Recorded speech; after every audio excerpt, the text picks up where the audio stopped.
the exceptionally, extraordinarily ordinary first day of school.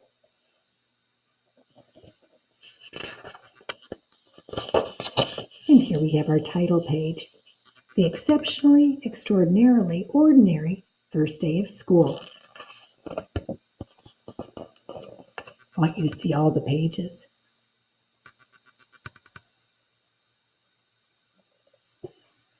Welcome back to school, everyone, said Mrs. Dewey, the librarian. What do you think about the new murals that were finished over the summer? Before we discuss them, let's all welcome your new classmate, John. Where did you move from? And how do you like our school so far? Well, I came from pretty far away. We had to travel down crocodile-infested rivers, fly in a hot air balloon across a vast jungle filled with wild beasts, and then hire a car to get here, said John. But I like it. It's ordinary enough. That is what my family is looking for. Ordinary. This is pretty similar to my old school, especially after my uncle painted these murals. So now we're taking a look at the comments. Murals are one of the world's oldest art forms. Murals have been found in prehistoric caves and have been painted through the ages by many peoples, including the Greeks, Mayans, Egyptians, and Chinese, and they're painted today. All schools are the same. Aren't the murals cool? I wonder why the murals just stay like that.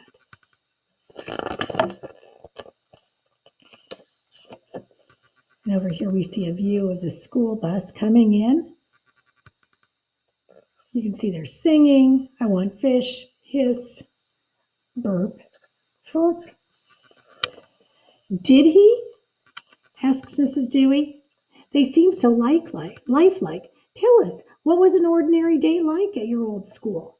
Well, here I walked to school, whereas before I had to take the bus. It was always a rowdy scene. And then they give you a lot of information over here. Like school bus, a terror-filled nightmare on wheels. Where you sit depends on who you are. Life only gets worse from here on out. Backpack, a place to store squished bananas, sandwich crusts, and broken pencils. Fish, the only pet your parents might let you have. They don't bark, yowl, or spit up hairballs. Cats, a funny creature that poops in a box, like your PE teacher. Oh my. Anthropomorphism, that's a tongue twister. The practice of thinking that your pet, cat, or rat, or rhino has human qualities. Notice how they didn't say dog, because we all know dogs have human qualities. Praying mantis, the glamorous green cousin of the cockroach. Mantises lay their eggs in autumn, and the eggs don't hatch until early spring. That's how long it takes for a human baby to be born. Pogo stick, a hopping mechanism for hyperactive kids or those who have rabbits as ancestors. And snorkel, a tube one breathes through while invading the privacy of underwater sea creatures. See, Mom, I went to school last year. Did any of us feel that way this morning? I hope not. Here again, we have a wonderful big page.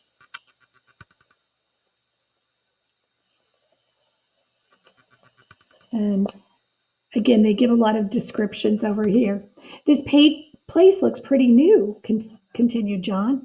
My old school was really, really old and kind of a hangout for ravens. It could be sort of messy. Over here. Okay, mates, let the bombardment begin. I'm so hungry. I'm glad school is open again. Follow me. Did you do your English homework? Nevermore. Surely no one will notice just one stringy little kid missing. That door looks like it might bite. Welcome, children. Welcome, children. Welcome, children. Take a look at all those welcomes. Our teachers welcomed us on the first day of school, just like here, but sometimes they made us sort of nervous. All the growling and lip smacking. There was always a kid or two who went missing. I mean, who didn't come back for day two? You mean they transferred? Asked Mrs. Dewey. You could call it that, said John. We called it passing on. What kind of classes did you take, John? Asked Mrs. Dewey with a puzzled look on her face.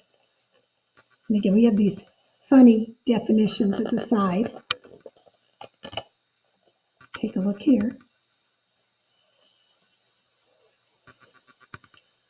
In our natural science class, continued John, we saw a lot of nature close up, extremely close up, because Mr. Origins didn't believe in cages. We had to be careful not to get droppings on our tests. Take a look at all those comments.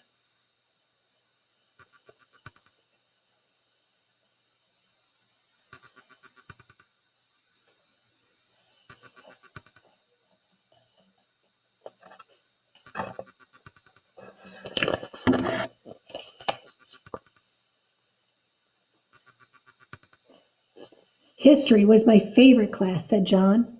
Mrs. Oldentime said the best way to understand history was to meet and talk to the people who made it. She introduced us to a lot of people.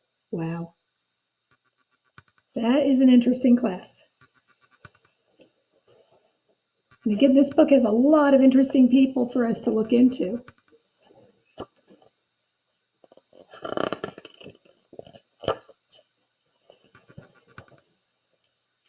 In band, continued John, the music seemed to come to life, and the instruments too. Notice how all the instruments seem to have eyes and mouths?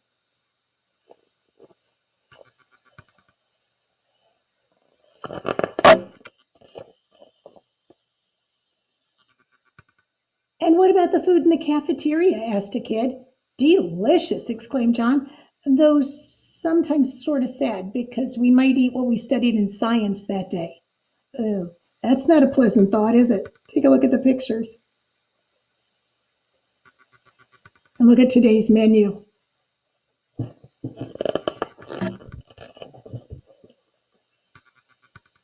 And what did you study in English class? Asked Mrs. Dewey with a frown. English was always rockin', answered John. The characters and places flew off the pages. Sometimes they would rearrange themselves in the stories, though, and that made test time hard. Wow, take a look. So, how'd you get to be king? Miss Pandora, I really don't think you should open that box. I'm supposed to be reading. And here, the frog turned into a prince. Are you sure, Princess? It didn't work in science class.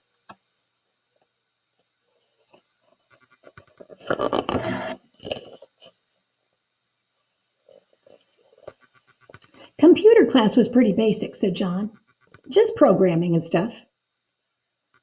Looks a little bit different than when we did our Wonder Robots, didn't it?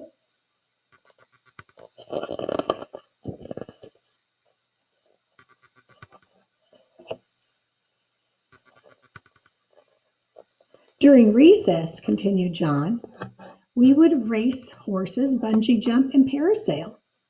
It was great fun.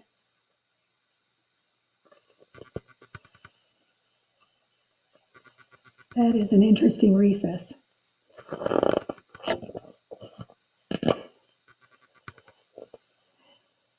Ms. Modish, our art teacher, believed in freestyle art, said John, which always made a big splash on Parents' Night. Look at the mess. I know we can get messy in our class, but probably not like this.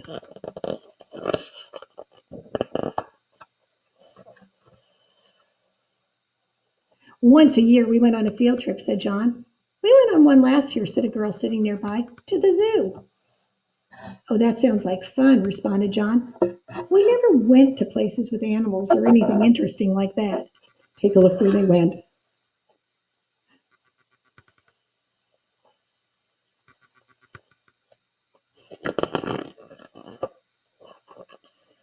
Well, John, what an extraordinary place your old school was, said Mrs. Dewey. It was just too extraordinary, said John. I'm game for just plain ordinary. Uh-oh, I don't think my uncle agrees with me. Take a look at what's happening on those murals.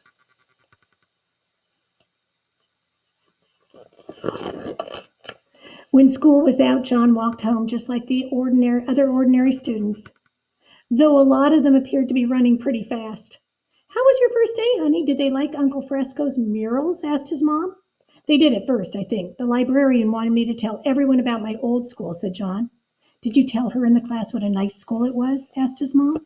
I tried, but Mrs. Dewey and the kids suddenly all ran away. Can't Uncle Fresco paint a still life sometime? That's the end of our story.